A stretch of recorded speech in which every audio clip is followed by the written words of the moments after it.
1704 to radio, 3rd and 4th, Officer Francois. Copy, you need a 4-4 officer. Confirm. Advise what's going on with the officer. Condition of the officer, please. Advise the condition of the officer. 04 radio, Officer Francois got sprayed. 3rd and 4th right here. Receive, praise. Officer Francois is 100K Management, YNW Mellys manager, and King Von's ex-manager. He is being sued right now by the victims in the YNW Melly case, allegedly. Yeah, like and subscribe, let me know what you guys think, man. Officer Francois is 100K Management. Peace, Mr. Von. We lost King Von under his watch. So it made me dig a little deeper. And I found some things. Mr. Francois has legal issues. He's currently being sued by the parents of the victims of the two murder suspects under his watch, YNW Melly and YNW Portland. The murder victims' parents are currently suing him, so he has those legal issues going on at this point. Manager Jameson Francois, also named in both suits. The Williams family claims Melly's manager played a role in the alleged murders, including the allegation Franco's transported YNW Melly from the shooting location. Wait. Did I hear what I just thought I heard? So basically you're saying he's already implicated in a murder with a different artist he manages? Michigan, you gonna hear that, huh? That's crazy. So let's go over this real quick. No, we're gonna have to dig a little deeper on that one. Because it just ain't adding up. I mean, how are you, as a so-called manager or a CEO, involved in two different murders? With the young man, you say you're trying to get help, you're trying to help with the negative situations they're going through. It seems to me like you're condoning to the negativity. I say that because of what this lawsuit says, and I quote. Wait, did y'all hear this? Fuckers quit to blame my damn business. Like, nigga, all I do is give motherfuckers a chance, bro. Young niggas from the hood who probably wouldn't even get nothing in their life help situate. Shit happens. Motherfuckers quit to blame my company for shit. Fucking lawsuit, putting me in a scene of murders. Ain't that something? This next document is in the circuit court 17 judicial system in Broward County, Florida. This is Leandra Phillips again, individually, and is a personal representative of the estate of Christopher Thomas Jr., which is deceased, and as the plaintiff. Amended complaint for damages comes now the plaintiff Leandra Phillips, individually, and as a personal representative of the estate of Christopher Thomas Jr., deceased by and through her undersigned counsel, and hereby files the amended complaint against the defendants Jamel Demons, Cortland Henry, Jameson Francois, and the other names I will not announce for follows. And just a side note, these records were e-filed on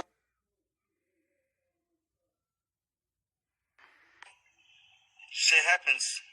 Motherfuckers quit to blame my company for shit. Fucking lawsuit, putting me in a scene of murders. What? You fucking goofies, bro.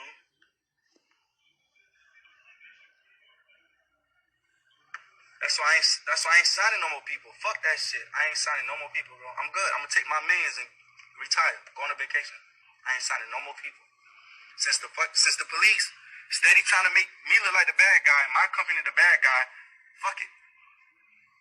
What's the point? What, the next thing happen to somebody else is gonna be my fault?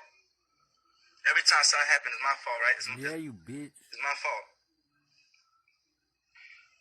Can't believe no one could touch this nigga. For over a year, awaiting a double murder trial for his friend's death. When he caught COVID-19, he asked to be let out and placed on house arrest. It's a lot of speculation going on with King Von's manager, who Mr. Francois is today. I'm going to compare two things, show you sold on that. So let's move on to his individual tape. Let's watch what he does. Okay, that's the manager right there in red. Now you see how the individual, which we believe is the individual that shot Lil Tim, walks straight to him. Soon as he walks to him and talks to him, he turns around with the other gentleman right here, the unknown gentleman, and you will see them in the other video, the first video that was put out. They're the ones in the street, and those are the ones that run. From the camera angle, it'll be, I think, left. If you're just looking down from that camera angle, it will be left. What did he tell him? That's all I'm trying to figure out. What was that? It just looked like it was a play right there, allegedly. Just my opinion. Get in that comment box and let us know what you think. In closing with Mr. Francois. Either way you put it, it looked bad on your part. You should. We never seen you come back to the video. Yeah, but remember that girl that claimed she was there? Didn't she say, you know what, well... type shit. So, I get that we at the hotel, we chilling, we kicking it, whatever. We get ready to go, and we go to a hookah lounge at first. I don't know, it wasn't the hookah lounge that he got shot at, it was a different one. We went to the hookah lounge, and we was taking pictures and shit. Make crack like this. She kind of had a bad feeling and shit, so she didn't end up coming, type shit. But I had ended up catching the plane, because I was already damn near there or whatever, so I ended up getting going, type shit. Niggas on mollies and shit. So, I get that we at the hotel, we chilling, we kicking it, whatever. We get ready to go, and we go to a hookah lounge at first. I don't know, it wasn't the hookah lounge that he got shot at, it was a different one. We went to the hookah lounge, and we was taking pictures and shit. Make crack like this. They wouldn't let us have no guns in. They tried to bring the guns in. The black niggas tried to bring the guns in and shit. But they was like, nah, this ain't happening. Like, they even put up a fight and shit. Like, they was not, none of these clubs was not having it. Like, no, you're not bringing no guns in. You're not this, that, and the third. So, boom. Guns was in the park. So, we at the hookah lounge. We chilling, this, that, and the third.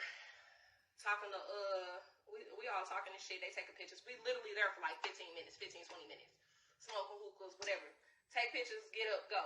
Go to opium. So we get to opium. The shit happened so quick. Like, literally in a blink of an eye, the nigga was out the car and across from us. Mind you, I'm standing in front of the car. So I would have seen this nigga get the fuck out type shit. So all I know is, I'm looking down at my phone. I look up, this nigga is by the goddamn, whatchamacallit.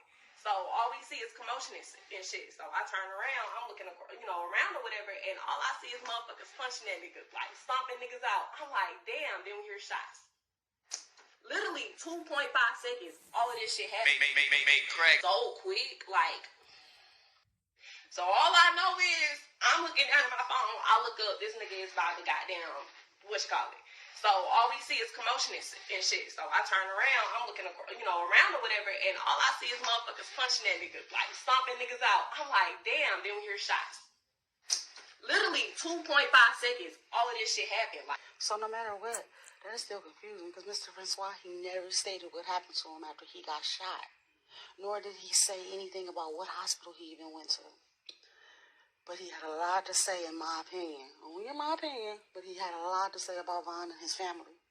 Putting messages out. He sure knew about what happened with the gun laws, too. He wanted to tell everything about not being able to get in with guns, but he was absolutely wrong about that as well. Look here. I have it right. Wait, before you do that, let's play him on academics and see exactly what he said, word for word. Alright, let's go.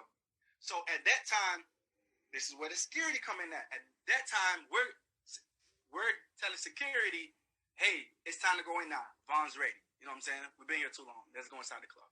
So they do their rounds. They go inside the club. They check the venue, go inside, check the outside, make sure there's no threat.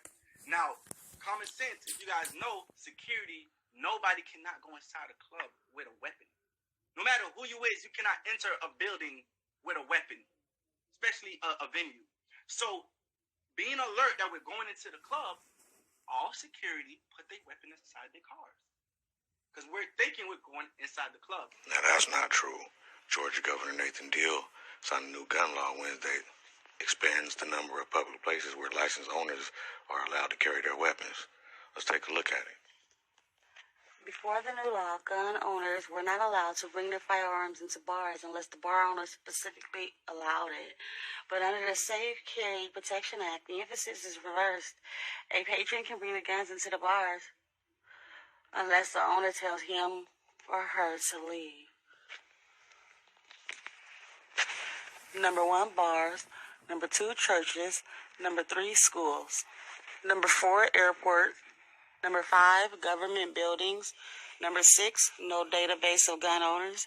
Number 7, no fingerprints. Licensed gun owners will be allowed to have firearms in the airport.